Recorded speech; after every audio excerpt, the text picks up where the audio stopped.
Innal hamdalillah nahmaduhu wa nasta'inuhu wa nastaghfiruh wa na'udzubillahi min syururi anfusina wa min sayyiati a'malina.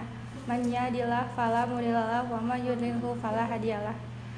Asyhadu an la ilaha illallah wa asyhadu anna Muhammadan abduhu wa rasuluhu amma ba'du.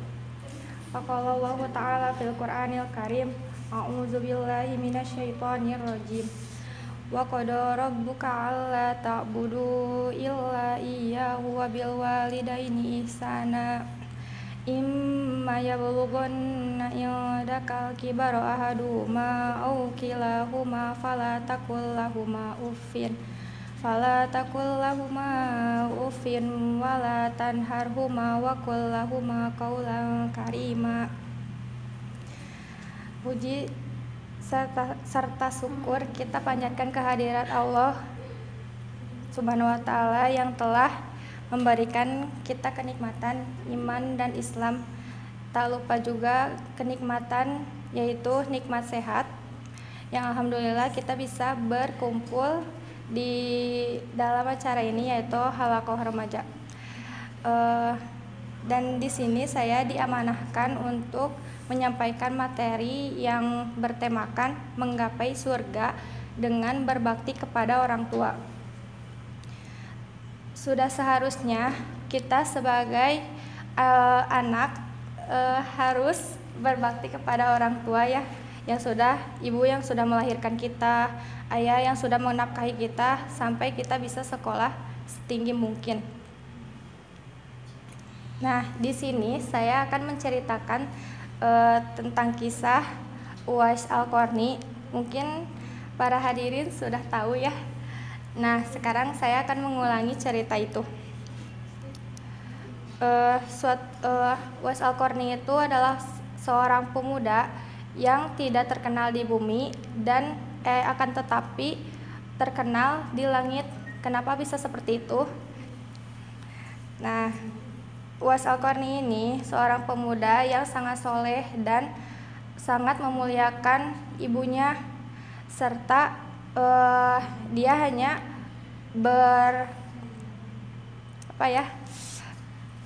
dia hanya tinggal di gubuk yang sederhana, hanya berdua saja dengan ibunya. Nah, Uwais Al-Qarni itu tinggal di negeri Yaman, tapi negeri Yamannya itu sangat pelosok, pokoknya perdesaan namun eta mah ciga ciringit deui nya. Meureun. Ya, ibunya itu yang sudah tua renta dan sakit-sakitan, serta ibunya itu lumpuh. Jadi Uwais Al-Qarni itu tidak seenaknya jika dia ingin keluar rumah harus meminta izin dulu, karena dia hanya tinggal berdua saja dengan ibunya. Suatu waktu ibu Uwais itu meminta ingin ke Mekah, ingin menunaikan ibadah haji. Nah, Uwais pun bingung. Kenapa bingung? Karena biasanya orang yang pergi ke Mekah itu menggunakan unta untuk kendaraan yang dipakai perbekalannya menuju Mekah. Uwais pun bingung. Terus muncullah ide gitunya Uwais tuh membeli seekor anak lembu. Nah, dibelilah seekor anak lembu oleh Uwais. Terus kandangnya itu dibuatkan di atas bukit. Mungkin beberapa kilometer ya, di jarak dari rumahnya tidak terlalu jauh mungkin. Nah, setiap pagi Uwais pun melakukan rutinitas yang baru dan tidak biasa gitunya. Bahkan orang di sekelilingnya pun menganggap rutinitas yang dia lakukan setiap pagi itu adalah rutinitas yang sangat aneh. Bahkan ada yang menyebutkan bahwa dia sudah tidak waras, karena setiap pagi dia mengangkat anak lembu itu naik turun bukit entah berapa kilometernya. Itu dilakukan setiap hari oleh Uwais. Nah, ketika anak lembu itu sudah besar dan mencapai 100 kg sakintalnya 100 kg. Dan Uwais pun sudah kuat membawa bolak-balik ke atas bukit turun bukit anak lembu itu. Dan Uwais pun memutuskan untuk pergi dengan besar hati gitu, memutuskan untuk pergi ke Mekah menunaikan ibadah haji bersama ibunya dengan cara ibunya itu digendongnya di Aqad.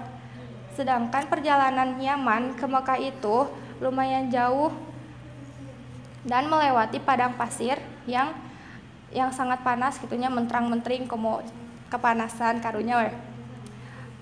Selama perjalanan mungkin ya Uwais merasa capek terus berkeringat, yaitu dilakukan oleh Uwais dengan senang hati gitunya.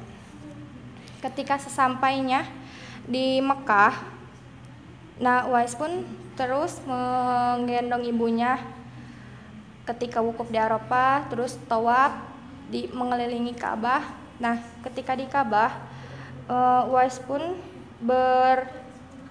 berdoa di hadapan Ka'bah. Doanya ialah, ya Allah ampuni semua dosa ibu. Nah si ibu itu ngehuleng gitu, nah mah jangan doakeun ibu nah hungkul ari dosa manehna henteu dosa manehna dosa Uwais sendiri tidak diminta untuk diampuni kepada Allah gitu.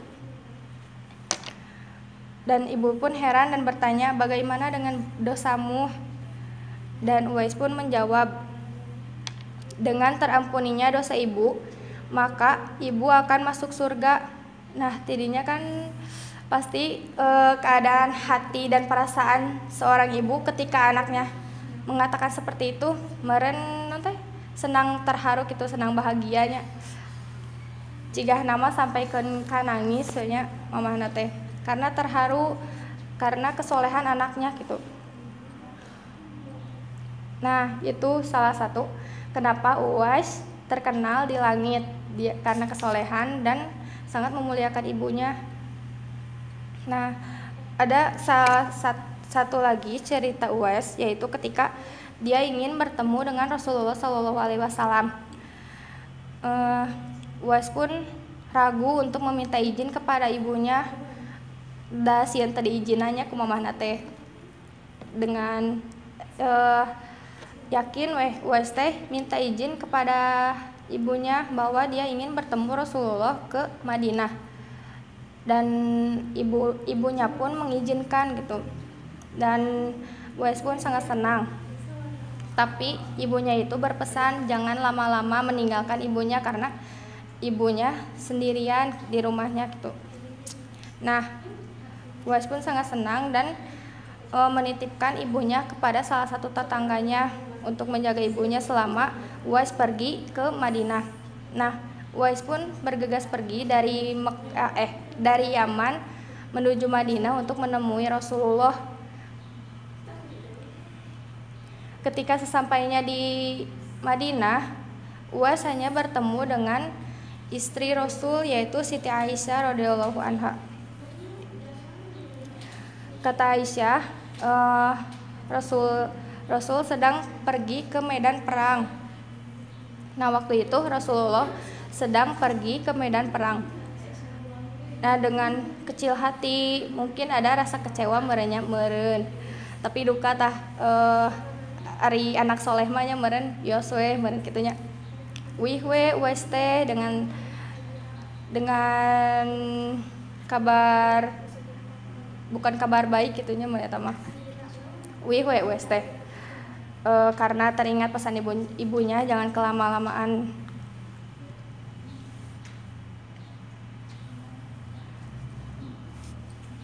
Terus ketika Rasul sampai di rumah, Siti Aisyah menceritakan bahwa ada seorang pemuda yang ingin bertemu dengan Rasulullah, yaitu Uwais Al-Qarni yang tinggal di negeri Yaman. Dan Rasulullah SAW pun langsung memerintahkan kepada Umar bin Khattab dan Ali bin Abi Thalib untuk menemui Uwais ke Yaman. Nah Rasulullah memerintahkan untuk menemui Uwais ke negeri Yaman dan berpesan untuk mencium keningnya dan meminta doa agar dosanya diampuni, dosa Umar bin Khattab dan Ali-nya. Karena Rasul tahu bahwa Uwais Al-Qarni itu seorang pemuda yang sangat yang sangat soleh dan sangat berbakti kepada orang tuanya. Nah, ketika menuju Yaman dan sesampainya di Yaman, Umar dan Ali pun tidak menemukan rumah Uwais gitu. Tos kukulilingannya ngumbak-ngumbak ka Yaman teh, tapi tak kunjung yang tahu bahwa Uwais tuh rumahnya di mana. Dengan kebetulan ada seorang penduduk Yaman yang mengenali Uwais, lalu dia menunjukkan jalan arah ke rumahnya. Nah, bertemulah Umar bin Khattab dan Ali itu bertemu dengan Uwais, dan mereka langsung melaksanakan perintah Rasul mencium kening Uwais dan meminta doa agar dosa mereka diampuni oleh Allah Subhanahu wa taala. Subhanallah pisannya. Nah, beberapa tahun setelah dengan Umar dan Ali, Uwais pun wafat. Sebelum wafat nate, Uwais dikaruniai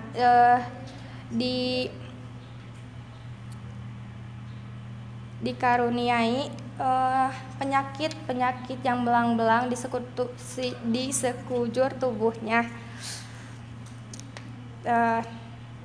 Tapi tidak lama penyakit itu ada di Uwais tos sembuh, tapi ada yang tertinggal tanda di tengkuk tangannya bercak putih pokoknya namanya. Nah, itu salah satu tanda yang disebutkan oleh Rasulullah kepada Umar bin Khattab agar menemui Uwais, karena itu salah satu ciri di seorang Uwais. Nah, Uwais pun wafat, tapi ketika wafat banyak orang yang berdatangan berbondong-bondong untuk mengurusi jenazahnya gitu. Orang di sekitar Uwais pun heran, siapa mereka gitu, dari mana datang mereka. Berbondong-bondong untuk menyolatkan, memandikan, menguburkan, dan ternyata orang-orang itu adalah para malaikat yang diturunkan ke bumi hanya untuk mengurus jenazah dan pemakamannya Uwais. Nah, itulah Uwais Al-Qarni, pemuda yang sangat terkenal di langit walaupun tidak terkenal di bumi gitu. Nah, banyak hikmahnya dari kisah ini.